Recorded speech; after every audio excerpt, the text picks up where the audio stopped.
জনগণ সাম্প্রতিক একটি বিষয় যদিও খেলার মাঠ, আমরা রাজনৈতিক নেতৃবৃন্দ যদি কোনো প্রোগ্রামে যাই সেখানে রাজনৈতিক আলাপ আলোচনায় শুরু হয়। আমরা বলতে চাই, আপনারা কি দেখেছেন কয়েকদিন আগে ডাকসু, গতকাল জাকসুর নির্বাচন দেখেছেন না? আবিদ হানিম মায়েত কি পরাজিত হয়েছে?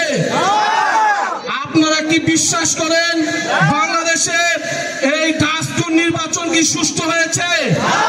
বাংলাদেশের মানুষ কি গণতন্ত্রের পথে?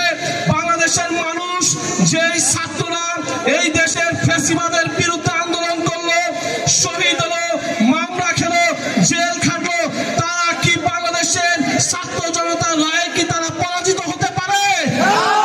বাংলাদেশের রাজাকার, সাবেক বাংলাদেশের ফ্যাসিজম, স্বৈরাচার মিলেমিশে একাকার হয়ে বাংলাদেশের গণতন্ত্রের পথের ছাত্র, বাংলাদেশের গণতন্ত্রের পথের যেই যোদ্ধাদেরকে পরাজিত করেছে, সেই যোদ্ধারা কিন্তু পরাজিত বাংলাদেশে হয় নাই।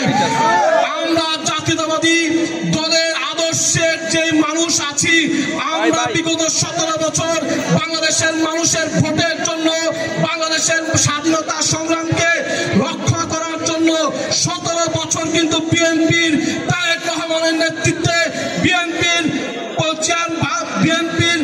নেত্রী দেশনেত্রী বেগম খালেদা জিয়ার নেতৃত্বে আমরা কিন্তু বিগত 17 বছর গুম হয়েছি, খুন হয়েছি, জেল খেটেছি, কিন্তু আপোষ করি নাই। ইনশাআল্লাহ আরো 17 বছর যদি এই দেশের গণতন্ত্রের জন্য বিএনপির ভারপ্রাপ্ত চেয়ারম্যান যদি রাজপথে আন্দোলন করার জন্য যদি ডাক দেন, আপনারা কি প্রস্তুত আছেন না?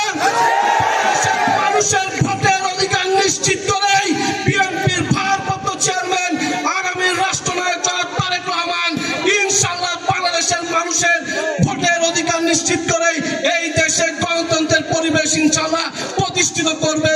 সেই প্রতিষ্ঠার লক্ষ্যে যদি জাতীয়তাবাদী স্বেচ্ছাসেবক করেন শহীদ জুবায়ের আলামিনের মতো, রানার মতো রাজপথে রক্ত দিতে হয়, ইনশাআল্লাহ আমরা সেই ওয়াদা প্রস্তুত আছি। ইনশাআল্লাহ সেই ওয়াদা রেখে আমার বক্তব্য এখানে শেষ করলাম।